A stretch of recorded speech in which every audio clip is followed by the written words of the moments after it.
देखिए, शिक्षा का स्तर दिनों दिन गिरता जा रहा है। ये चर्चा का विषय है कि शिक्षा का स्तर क्यों गिर रहा है। आज गली गली में प्राइवेट स्कूल क्यों खुल रहे हैं, सरकारी स्कूल में क्या कमियां हैं, ये सब बहुत बड़ी बात है और इसके लिए एक व्यापक चर्चा की ज़रूरत है। क्योंकि हम लोगों के जनरेशन में सरकारी शिक्षा विभाग इतना अच्छा था, उसकी पढ़ाई इतनी अच्छी थी कि अच्छे अच्छे स्कॉलर सरकारी स्कूल से ही निकले थे। आज फिर उस सरकारी स्कूल पंगु क्यों हो गया, पहला बात है।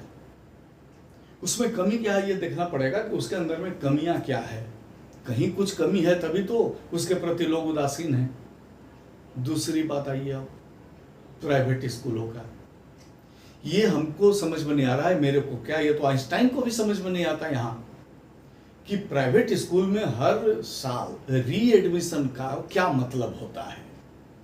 एक बच्चा जो आपके स्कूल में पढ़ रहा है, आपने उसको सीएस नहीं दिया, आप उसको स्कूल लिविंग सर्टिफिकेट नहीं देते हैं, तो फिर उसका री एडमिशन कैसे होता है। वो तो आप ही के स्कूल में एक क्लास से दूसरे क्लास में जा रहा है।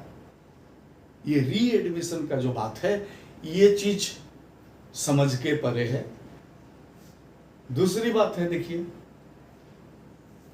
अभी किसी भी क्लास के बच्चे को ले लीजिए, 3 का 4 का, किताब की कीमत 5,000, 7,000, 6,000। भैया जी, ऐसा क्या लिखा हुआ है उस किताब में? ऐसा क्या लिखा हुआ है उस किताब में? कोई बताएगा? कोई पब्लिशर हमको मैसेज करे, हमारे अगर वीडियो को देखता है तो, कि उसके किताब में ऐसी क्या खास बात है कि उसका इतनी ज़्यादा उसकी कीमत रखनी पड़ी कि आम आदमी के पॉकेट से बाहर हो गया ये पैसा। आप सोच रहे हैं कि एक पतली सी किताब है, उसके 300 रुपये दाम है। क्या था उसमें प्रिंट? सोने के अक्षर से था, चांदी के अक्षर से था, ताम्रपत्र पे लिखे थे, वो क्या चीज़ था तुम्हारे पास? तो शिक्षा को देखिए, मेरा निवेदन है, सरकार से निवेदन है कि शिक्षा को सुलभ बनाइए। सरकारी स्कूल हो या प्राइवेट स्कूल हो, एक ही किताब चलेगी, एक सिलेबस, एक किताब, एनसीईआरटी। आप स्कूल चाहे कोई भी हो, कोई प्राइवेट पब्लिशर्स नहीं चलेगा।